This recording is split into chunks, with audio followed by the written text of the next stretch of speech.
the man who makes Ellen dance. He's a DJ by day and an actor by night. You've seen him on The X-Files, NYPD Blue, and Law & Order SVU. But you probably watch him every day as he DJs on The Ellen Degeneres Show.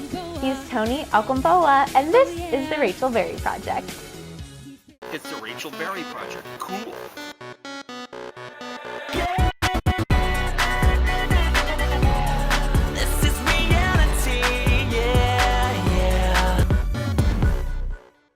Tony, I'm so excited to have you here. Thanks for being me. Here. You look adorable. Oh, thanks. So do you, as always. Oh. I love your wardrobe on the show. Thank you. Thank you. I'm looking really like a well-dressed man right now. No. But you bring such a good energy to the show. You're one of my favorite things to watch on Ellen. Thank you so much. Tell me how you got into that. Well, I've been DJing for years, and I started DJing on photo shoots. So my friend is a big photographer. His name's Andrew McPherson. He'd be DJing. He'd be shooting a celebrity, and they'd be like, instead of an iPod, let's have a DJ. And so I sort of built up a rapport. I worked with like a bunch of people, and one day Ellen was on set, and she told me a joke about she had a dream about her and 50 Cent. Yeah, and that was it. She sold me, and she offered me the job, and history. Oh, it looks like you sold her. Well, hey, I think it's a mutual sell. And you also act. Yes, I do. You do everything. I don't. Basically, I wish I did everything. everything. I'm working on everything. Not quite there yet. Yeah, I do. I've done TV episodics, Law and Order, stuff like that. Were you on SVU? I was on gosh, SVU. that's my favorite show. It's mine actually as really? well. Yeah, actually, one of the executive producer, I told him it's my favorite show. Neil Baer. He's a really good friend. So how excited were you when you got that audition? I think I pinched myself a couple times because it's the only show that I TiVo and I watch reruns as well. Me too. On TNT and everything. So I'm a bit of a junkie. Shh, don't tell anyone. I watched your reel and I saw like all the clips that you have. You're doing different accents. Oh God, I was yeah. so impressed. How do you do that? Yeah, I forget I do that sometimes. You do it. I was like, oh, wow.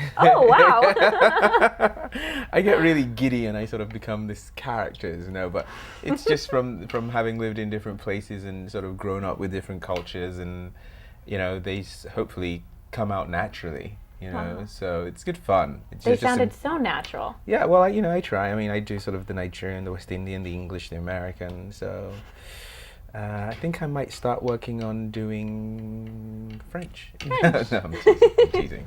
But that's the one. Gotta conquer them all. All of them. Bring them on. Yeah, it's good fun. So you've lived in London for a while. Yes. What's the biggest difference between living in LA versus London? Well, London.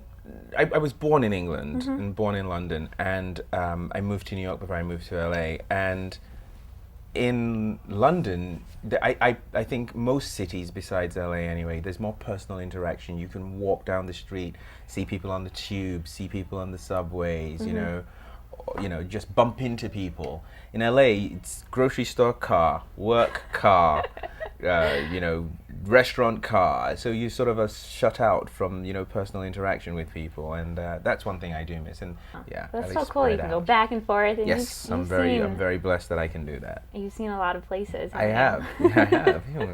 Yes, I have. You have a little map and you thumbtack every place that you went. That's the next thing. Hobby. Tony's map. Thumbtack. Tony's map. Yeah. What are some of your goals working out here? Do you want to pursue acting seriously, or is it more DJing or just anything? Well, music, for me, even as an actor, because I went to university to be an actor, music is the soundtrack of life for me personally. And I mean, even when I'm preparing for a role as an actor, I have a soundtrack that goes with it. So music is that part of me. Acting is something that I'm just incredibly passionate about, and I've always been, and something I've always wanted to do. And I actually don't even see myself so much more as an actor as a filmmaker. I'm here to tell a story when I'm in that realm, and I'm producing something at the moment that hopefully we're going to be shooting in New York next month called Restless City with a director. So that's a good one. And then we have another project called Mother of George, which is out of the Sundance Writers Lab, which is a great script by Darcy Picot, and we're raising money for that. And so I'm involved in the whole process now. So it's not just acting, but music is almost the icing on the cake for me. It's like imagine living without it. You can't. You can't. You know? And I always say that the next best thing to being a musician is being a DJ.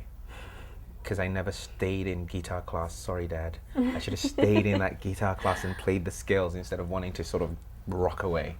And I may have been a musician, but it happened the way it is, and I have no regrets. Absolutely. I think we all have different talents that we you know, sort of can explore and sort of, you know, hone in on.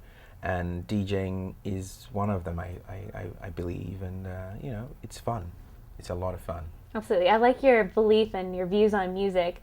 I was actually, this is back in middle school, it's kind of a dorky moment, but I did a science project studying how different types of music impact people's like brain waves and their thought process. That's not dorky at all. And their like how it impacted their emotions. Just because you add music to a situation or to an environment, it can totally change things and it can totally set moods.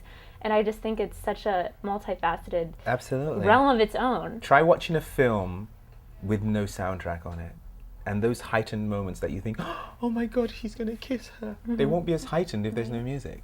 Yeah, so it's definitely a very integral part of our, I call it the soundtrack of our lives.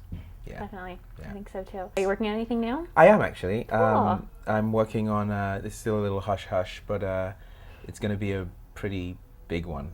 I'm really excited about this one. Yeah, so we did, you know, I did one a few years ago called Hollywood Sessions, which was basically a lot of people were asking, what is it that I listen to?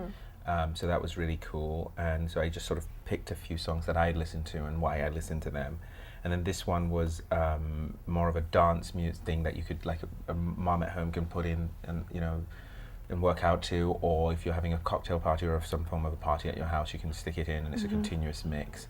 And now there's an even bigger one that we're trying to put together, which will be a lot of fun. I'm really excited about that. Yeah, that should be good. Okay, so back to the Ellen Show. Yes. Something that I remember that really stuck out in my mind, and I love this moment, I YouTubed it over and over, is when she surprised you with a trip to the inauguration. Oh my God, and I did the Cabbage Patch. It's so priceless. Everyone, I think, could feel your excitement. Yeah. And your surprise. What was that experience like? Well, it was basically, the one of the best things about my job is they don't tell me anything, which is fine in a lot of ways. It's a lot of fun. They surprise me. It was just, I really wanted to go. It's history in the making. It was, you know, this gargantuan thing. Everybody was talking about it, and it's going to be the biggest party in town, and who didn't want to go? And so they were like, oh, you know, I think we've cut it too late, and, you know, we haven't arranged anything, and all this type of stuff. And I was like, okay, whatever. I was like, kind of, and I sort of had called a friend and said, you know, maybe we can try and go, and but it's on a work day. I don't know if I'll be able to do it. And when she did it, I think I probably called everybody I know in my phone book. Guess who's going to the inauguration? Guess who's going to the inauguration? It was very sweet. It's very fun too. But you shouldn't use it so much because I'm doing a really silly dance in it. I think I did the Cabbage Patch, or something like that. No, it was very candid. Yeah, well, I just did it. Very fun. I didn't know what to do, so I danced. When in doubt, dance. That is the motto. Okay, this is a random question, but I've got to know. Yes. Why are you afraid of birds?